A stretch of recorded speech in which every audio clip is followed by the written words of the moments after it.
In order to practice our Excel skills, we first need data that we can practice on. And not all datasets are created equally. Whilst there are many sites out there which allow you to download free datasets, quite often or not, they're not particularly suitable for analysis. And datasets are sometimes quite hard to find.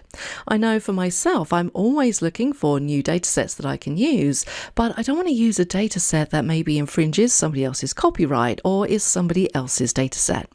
So finding free datasets that are available for everyone to use can be quite a challenge. Now, that has all changed with the introduction of Copilot and other AI tools such as ChatGPT. Ever since I started using Copilot, I've been generating all of my own datasets whenever I want to practice my Excel skills. So let me show you how I do that.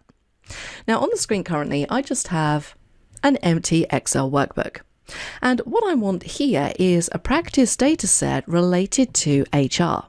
So I want a column with maybe the employee name, I want a column with their department, I want a column with their job title, their salary, the date they were hired, so on and so forth. And this data doesn't need to be accurate because it's just a sample data set that I'm going to use to practice formatting and formulas. So let's jump across to Copilot and see if it can help us out. So once again, I've just jumped across to copilot.microsoft.com, and in the prompt area, I'm going to type my prompt. And I'm going to type my prompt into this little area at the bottom. So this is my prompt. Generate a sample dataset that can be copied into an Excel worksheet. The sample dataset should contain the following fields: employee name, department, job title, salary, and date hired.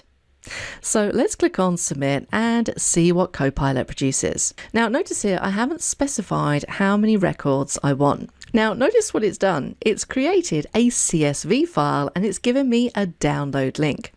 So if I click on this, it's going to download. I can say open file, and there we go. There is my sample dataset. I just need to widen out these columns.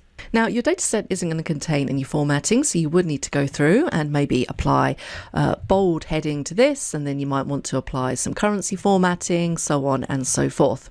But in terms of just getting data into a spreadsheet, this is brilliant. Now you can see here it's only generated 10 rows of data, so I might want a dataset that's a bit bigger than this. So I'm going to close this down and I'm not going to save. And we're going to do the same thing again, but we're going to be a little bit more specific. So let's copy the prompt that we used last time and just paste it in. And I'm going to say this time, generate a sample data set that has 50 rows and can be copied into an Excel worksheet. Now the rest of this can stay the same. Let's submit it. Now notice this time it's done something different. Instead of providing me with a download link for a CSV file, it's outputting them into a table which I can then edit in Excel. Notice we have that button in the top corner. But notice that it hasn't given me 50. Again, it's just given me a very small sample data set. Now this appears to be one of the limitations currently of the free version of Copilot. It doesn't generate that many rows of data. So in this case, I would probably switch across to ChatGPT because I found that ChatGPT can generate a lot more rows of data. So this is a good opportunity for you to see both of these in action and really compare and contrast the two. So now I'm working in ChatGPT, I'm just going to paste in exactly the same prompt that I was using in Copilot. And let's see if it can generate a dataset that has 50 rows. Let's submit or send the message. And off it goes. So I'm getting a nice little table. Can it do 50? It's looking pretty good so far. I'm getting a much bigger data set than I am when I use Copilot. Now you can see you can continue filling the table with similar entries to reach 50 rows. So it hasn't quite done 50, but it's definitely done more. So that's okay. Let's put this in Excel. Now, once again, we can click on the copy button. So let's do that. Let's jump to our Excel spreadsheet and let's just do Control V to paste it in. Now, if you do it that way, you can see we have quite a bit of formatting we need to do in order to tidy this up. So let's undo and go back. What about if I actually just copy and paste this? So if I just select everything that we have in this table, is that any easier? Let's do Control C, jump back to Excel, Control V to paste in. That looks a lot better. If I click the tag at the bottom for paste options, I can say match destination formatting, and this time it separates them into columns. So that's a much better way of copying and pasting that across, because it means we don't have to go through all of that formatting.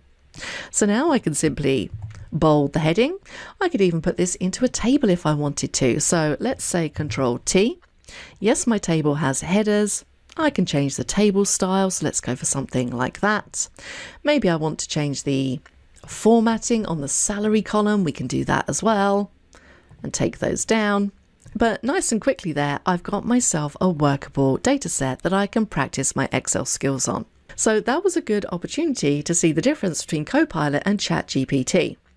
Both of them are definitely limited in what they can output in this regard, as in creating data sets. But ChatGPT does at the moment very slightly have the edge over the free version of Copilot. If you're not a subscriber, click down below to subscribe so you get notified about similar videos we upload. To see the full course that this video came from, click over there. And click over there to see more videos from Simon Says It.